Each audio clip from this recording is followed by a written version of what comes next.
Okay, so you're on the shelf, you've raised some money, you're kind of cash flow positive, and you've got a business going that's growing, and you're thinking about the next infusion, whether it's venture capital, private equity.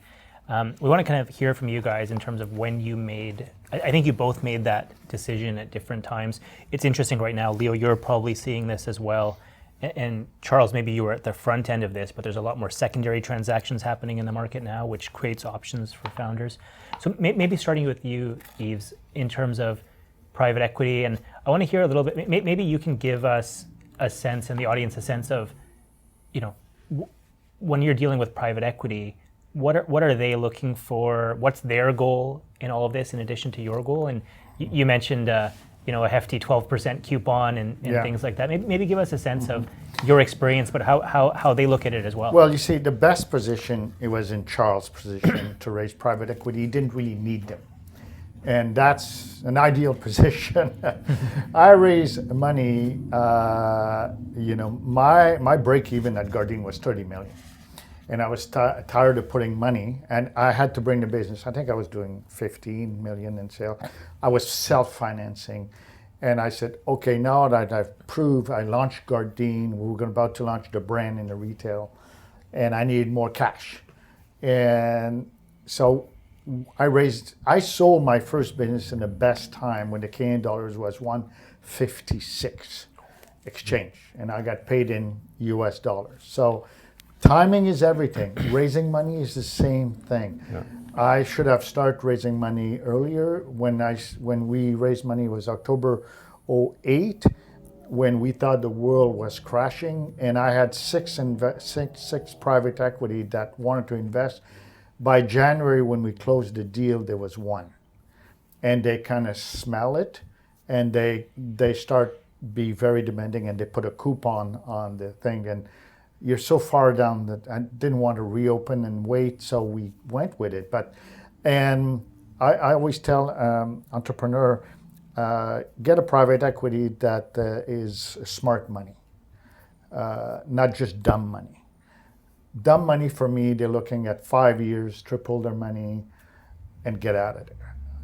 If my private equity would have been seeing a long-term view, we would have stayed in the market. We need more money for capacity, right. But the coupon was really the chokehold for me that we need to exit because the coupon was becoming too expensive. So Charles raised money, he had a good experience. I think my private equity was a good partner, but because of that, they had a timeline of 5 years, triple the money. Well, it was not smart money for us, for the company. So I would say for any entrepreneur, if you raise money, raise smart money that can help you grow and doesn't have a timeline attached to the exit ticket. Mm-hmm. That's interesting. Charles, what are your sort of thoughts? Well, at Leo Growth Partners, we have no timeline exit. I totally agree. Raising money when you don't need it or before you need it, definitely not in a desperation mode, is critical. You also need to make sure you have enough parties at the table so you're not negotiating with the mirror. And you did have 6, but you're down to 1, and that's freaking hard, right? Yeah. They smell blood. They smell blood, yeah. And it's their job to devalue, right? Yeah. We had 3 at the table at the end. Funny enough, one of them was common to yours, actually. Yeah. But I didn't like the management fees and the coupon. And so you can negotiate those terms. The more attractive you are and the more they want you, the less hooks they'll put in on you. So I think that being very, doing it from a strength of, position of strength and power means you have multiple options and you're able to then negotiate better. And so we were lucky at the time that we were firing all cylinders. You raised money later, right? You raised money. Yeah, we were at 25 million or so, already profitable. We had a couple $1 million in the bank. Yeah. So we weren't in a position where we needed it, and they knew that, right? So it was a much better position to be in. But you don't always have that option. You got to do it when you got to do it. So, but I think that the more thoughtful and prepared you can be around doing it, the better the outcome might be.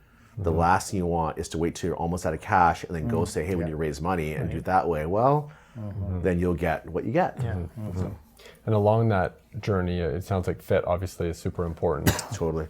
It's a marriage. 100%. It's a marriage. Yeah. So we did a ton of work beforehand. I probably talked to about 40 or 50 private equity firms that did consumer investing that actually sold companies or owned companies that I admired.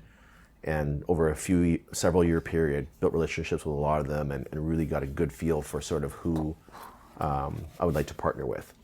And then when the time came, I invited about 5 of them to talk to them, and got down to 3 that all bid. And from there was able to choose my favorite. And it wasn't the highest bid. I chose the one that I felt would help me the most, the smart money, that I aligned with really well from a values perspective. I really liked the partners there. Their references checked out the best. I was able to negotiate amazing terms. And again, valuation is one thing. Terms may actually end up becoming the bigger thing, right? That coupon clicking is such a punitive measure.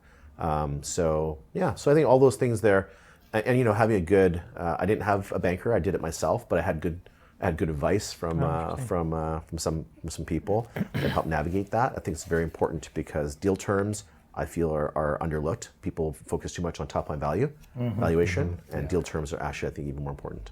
Yeah, 100%. And even on the governance side, deal terms are not only financial terms, but what hooks are they going to have? When do you need to go to them for consent and all that kind of thing? Totally. And given this is a masterclass, in case any of the audience doesn't have a sense of maybe we're talking about private equity and we talked about early seed capital, and maybe as a quick kind of overview, and you guys may have different interpretations of this, so feel free to jump in, and you as well, Leo. But the way I would look at it is probably at the early stages, you've got your angel investment or your friends and family. People are writing checks, 25, 100 grand, maybe around $500,000. And those folks are investing. There's an idea there, maybe a little bit of revenue. And, it may hit or it may go under. If it hits, they might make 10 or 20 times their money, but they know it could go under. Then you go to the venture capital stage, which is there's a business here. There's revenue that's sufficient enough to justify a larger investment. But pouring more cash on that will allow that growth to accelerate. And those VCs are looking for, whatever it might be, 5, 7x returns or whatever their fund is. And then we get to private equity, which we just talked about, which is later stage, higher revenue, and probably a lot of the private equity, Yves, sounds like what you said, which is they want to get out in 3 years with 2 or 3x their money. So the business is fairly solid. Some founders might want some liquidity, but there's still room to gain while still giving good value to founders and shareholders. So that would be kind of my classification of it. I don't know if anybody wants to kind of change things up, but I'll add to that while we're looking at the spectrum. So I think family offices have become a lot more prevalent and sophisticated. Historically, it would maybe be real estate or other natural resource families that have capital, but now you have a lot of organized family offices with lawyers and accountants, and some of them are industry specialists or industry focused, but a very great source North American wide, not just in BC, of investors, and also probably a little bit more patient capital with those family offices, and they can be aligned. And then also is the sort of, from a strategic investor, there venture groups, and something on Charles mentioned earlier, again, more sophisticated. You see it in the beverage space, you see it in the CPG space, where the large conglomerates have just given up on trying to create the new hot sexy brand, because it will take them 4 years to do it, and by the time it comes out, that fad's come and gone. So I think those groups are looking to make early stage, sometimes equity investments, and usually a minority investment, and then you can lean upon them for distribution, even manufacturing and whatnot. Right.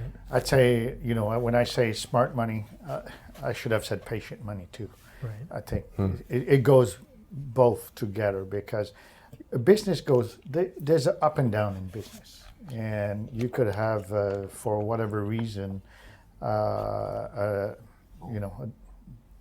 movement downward.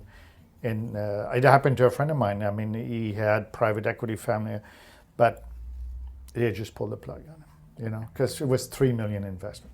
Right. I can move on. Right. But for my friend, it was like everything. Right. So patient money, and so you need to understand the downside of an investor in you. Right. And Charles, you mentioned it on deal terms and strategic investors.